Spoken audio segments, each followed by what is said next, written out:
Il fait fort sec, je ne vous apprends rien, et nous avons décidé de vous offrir les perspectives les plus larges en allant à une semaine, 10 jours, 15 jours et même au-delà en avril pour vous donner une première indication de ce qu'il pourrait se passer dans le restant de ce mois d'avril. Et nous allons d'ailleurs aussi terminer par quelques chiffres assez intéressants concernant ce temps sec. Bienvenue dans ce décryptage météo numéro 18.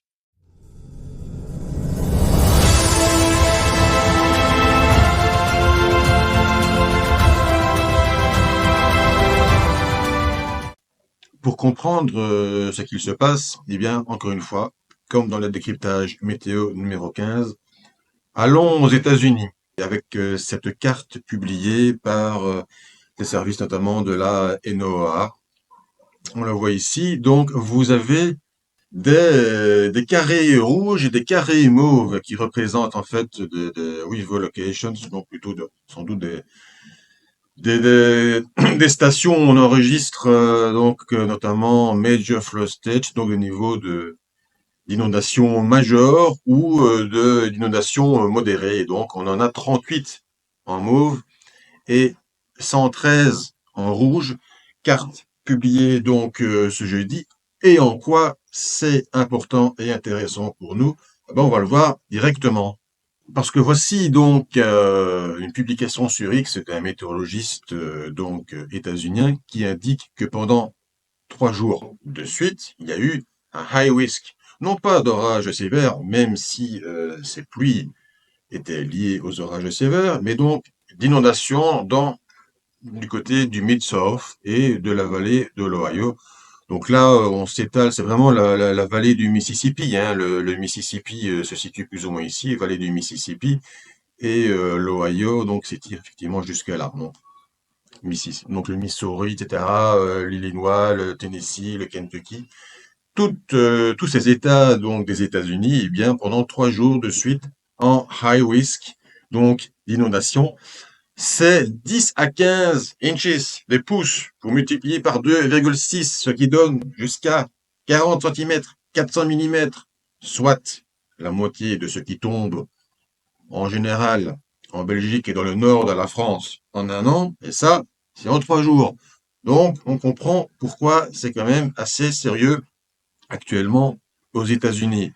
Mais donc, tout ceci, d'où est-ce que ça vient et en quoi c'est intéressant et important pour nous? Prenons un peu de hauteur avec les cartes d'Alicia Bentley qui sont très instructives.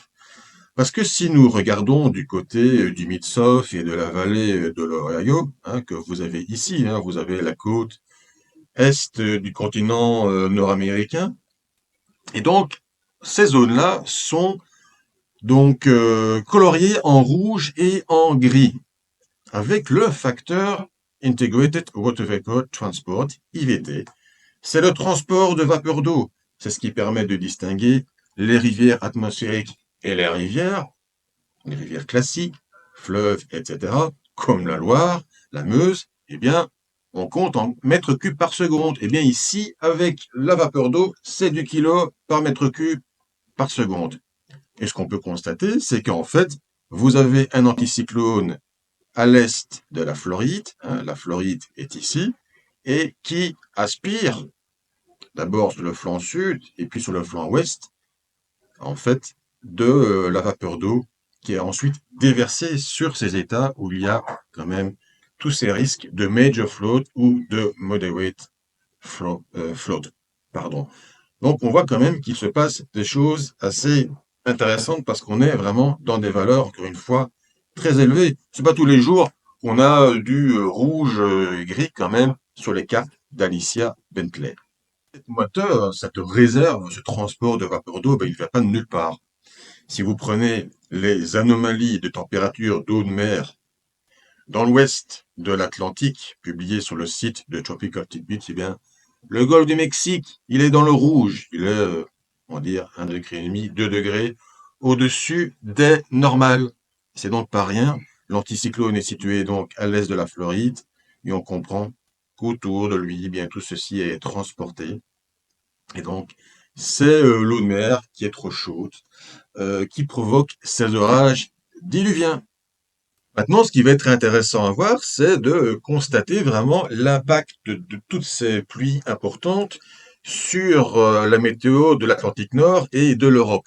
Et on constate vraiment que, donc sur cette carte d'Alicia Bentley, eh bien, vous avez différentes flèches noires ici, qui sortent vraiment du continent nord-américain. Ici, vous avez par exemple la Floride. Et donc, en fait, les flèches noires, c'est le dégagement de chaleur latente. La chaleur latente, contrairement à la chaleur sensible, c'est la chaleur qui est contenue dans les changements d'état. Il faut passer de l'état gazeux à l'état liquide et inversement. Et donc, toute la vapeur d'eau qui se situe dans le golfe du Mexique, qui est transformée en pluie, puis de nouveau transformée en vapeur d'eau, etc., eh bien, cela dégage de la chaleur, et cette chaleur, eh bien, tout simplement, est transmise au courant de jet que vous avez ici. Et on constate que les couleurs, eh bien, sont roses, rouges et même un petit peu grises, hein. Il y a une petite partie grise ici. Et donc, la vitesse du courant de jet, on voit clairement que ça se situe à l'est de ces barbules rouges que vous avez ici, qui sont autant d'ascendance, donc, qui matérialisent les orages dans cette zone des États-Unis. Eh bien, donc, tout ceci, on voit que le courant de jet est dopé par ce dégagement de chaleur latente, et on va pouvoir le constater d'ailleurs dans l'autre carte, celle des anomalies de vitesse de courant de jet. Et on voit bien ici l'anomalie rouge-brune qui sort notamment du golfe de Saint-Laurent, et donc c'est quand même important à constater, et puis ben ça fait un grand virage vers le sud, et puis ça remonte vers le nord, où vous avez encore des anomalies assez importantes, peut-être un poil moins importantes, mais c'est quand même des anomalies qui flirtent environ avec les 3 sigma dans la légende que vous avez ici. Donc c'est quand même des anomalies assez importantes pour la saison. Mais le plus important dans tout ceci, c'est que finalement, quelle est la fonction du courant jet? Il stimule les orages, il stimule les tempêtes dans la sortie gauche, dans leur sortie gauche, mais surtout aussi, il sépare comment dire, les masses d'air, notamment les masses d'air polaires qui se situent sur le flanc nord, des masses d'air tropicales qui se situent sur le flanc sud. Et donc, à l'endroit où vous avez la plus grande aspiration sur le flanc sud du courant jet, eh bien, vous avez un grand apport de masse d'air chaude, tropicale. Et encore une fois, n'oubliez pas que dans cette zone-ci, eh bien, vous avez des anomalies de température d'eau de mer élevées, et donc cette chaleur est transmise vers le nord. Et comme la chaleur à haute altitude alimente eh bien, les hautes pressions, eh bien, on peut voir qu'ici, vous avez des hautes pressions qui se manifestent au sud de l'Islande. Et donc, le jeudi et vendredi, lorsqu'il faisait vraiment doux et même un petit peu chaud sur l'Europe occidentale, eh bien, ce qu'il se passe, c'est que cette haute pression va se déplacer vers le nord-ouest parce que vous avez un nouveau noyau anticyclonique qui se forme ici, dans le sillage sud du courant jet, du puissant courant jet qui aspire cet air chaud d'altitude. Et donc, au lieu d'avoir ce vent de sud doux et chaud jeudi et vendredi, eh bien, à partir de samedi et surtout dimanche, eh bien, tout simplement, la température a commencé à baisser parce que le vent s'est plus orienté au nord-est. Donc, sur le flanc est de cet anticyclone qui s'est formé au sud de cette branche de courant jet puissante.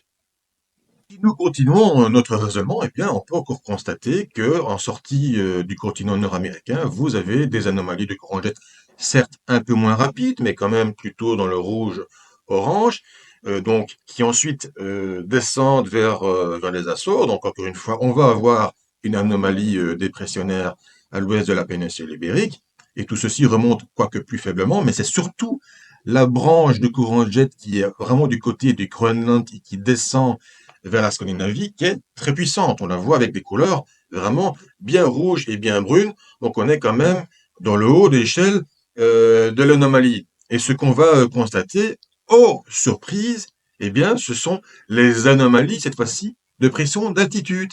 Et là, oui, effectivement, vous constatez que vous avez une puissante anomalie anticyclonique qui se situe du côté de l'Islande. On est encore une fois dans des 3 sigma, tout juste au sud de la branche de courant jet puissante qui aspire donc cet air chaud tropical d'origine vers les hautes latitudes. Et donc, la haute pression vient se positionner juste en bordure sud de ce courant jet. Et c'est pourquoi, donc, nous avons ces hautes pressions d'altitude qui déterminent un vent plutôt de nord-est sur l'Europe occidentale, pardon. Mais c'est un vent qui est sec, très sec d'ailleurs. On a pour l'instant vraiment des valeurs de points de rosée très très bas, elles sont même négatives, tout simplement. Donc vous avez du vent, vous avez des températures dans la moyenne de saison, vous avez un air sec, et bien tout ceci évidemment n'arrange strictement rien concernant le temps sec que nous vivons depuis maintenant plusieurs semaines. Si nous prenons cette fois-ci la carte du samedi 12 avril, eh bien on constate que l'anomalie puissante du courant jet glisse plutôt vers le sud-est. Elle a quand même plus maintenant du côté de la latitude de Stockholm et elle glisse vers l'est. Et vous avez une autre branche de courant jet d'ailleurs qui arrive aussi par le sud-ouest avec l'anticyclone coincé entre les deux. C'est ce qu'on appelle d'ailleurs une configuration de double jet où l'anticyclone vient se positionner entre les deux. Et dans des périodes estivales, eh bien, ça peut quand même former des blocages assez puissants qui peuvent entraîner quand même des périodes de vagues de chaleur. Mais on constate vraiment qu'il y a un déplacement de tout le système vers l'est, il y a un aplatissement de la haute pression avec quand même le retour d'un courant de jet plutôt en partie subtropicale par le sud-ouest de la France. Et donc on comprend malgré tout que progressivement, eh bien, les précipitations qui se situent encore une fois plus sur la péninsule ibérique et sur l'Atlantique, eh bien, vont pénétrer l'Europe occidentale samedi. Serons-nous pour autant débarrassés de ce temps trop sec? Rien n'est moins sûr. Si nous prenons la carte du modèle ensembliste européen en ce dimanche, eh bien avec le cumul total des précipitations supérieur à 10 mm, donc à une échéance du 18 avril, c'est quand même 300 heures. Alors on constate effectivement, en Belgique, nous sommes dans une zone jaune, donc nous avons franchi les 50 mm, et en France, c'est même clairement les 75 mm, mais il s'agit seulement de 10 mm de cumul de précipitations. Et on constate que dans la zone vraiment sud, Scandinavie et Baltique, en bordure sud immédiate du courant de jet, et donc dans cette zone de haute pression, eh bien, les probabilités sont encore plus basses. Maintenant, ce qui va être intéressant, avec 10 mm, pardon, on n'a pas une indication très intéressante parce que c'est pas une quantité très importante. On va essayer quand même de voir ce que ça donne avec 25 mm. Or, pour les 25 mm, eh bien, les probabilités sont quand même nettement plus basses. Assez logiquement, vous me direz. Alors, les 25% s'y situent vraiment du côté de la vallée de la Seine et 50% plus dans la vallée de la Loire. Mais encore une fois, on peut constater que au nord de tout ceci, du côté de la Baltique, eh bien, l'anticyclone est bien résistant. Et donc, à ce moment, à ces endroits-là, eh bien, vraiment, les cumuls inférieurs à 25 mm ont vraiment supérieur à 25 mm ont peu de chances de se produire. Et ce qui va être aussi intéressant, c'est de regarder ce qui pourrait, avec évidemment un AIT très important au conditionnel, ce qui pourrait se passer après, c'est-à-dire en dernière décade du mois d'avril. Pour cela, nous allons prendre le diagramme de Hofmüller. Qu'est-ce que c'est que cette histoire-là? C'est un diagramme donc en longitude avec l'anomalie de géopotentiel au 500 hectopascal entre le 60 degrés nord et le 35 degrés nord.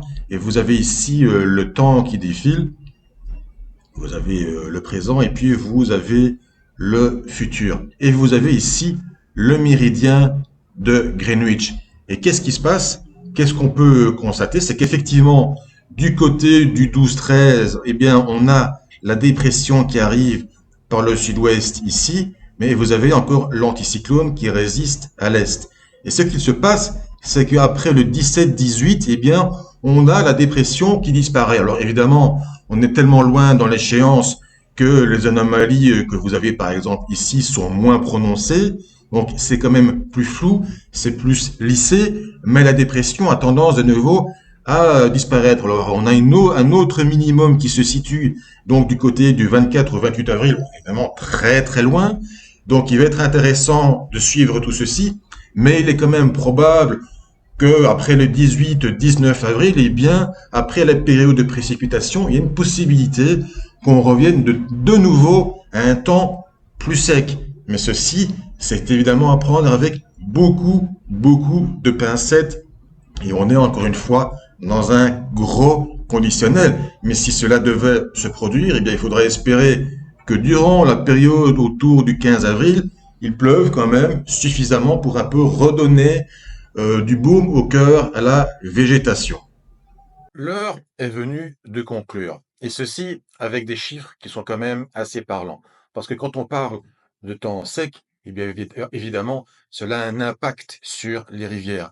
Et sur le site de Water Info, qui est une agence flamande pour la gestion de l'eau, eh bien on peut vraiment consulter le débit de certaines rivières, de certains fleuves de Flandre, mais comme vous pouvez le constater aussi, tout juste en aval de Liège, qui est quand même en Wallonie. Et que constate-t-on juste en aval de Liège, eh bien, que le débit, qui est donc d'abord du côté du 7, la date n'est pas mise, mais c'est du côté du 7 mars, est du côté de 250 mètres cubes par seconde, et on tombe maintenant à 130 mètres cubes par seconde.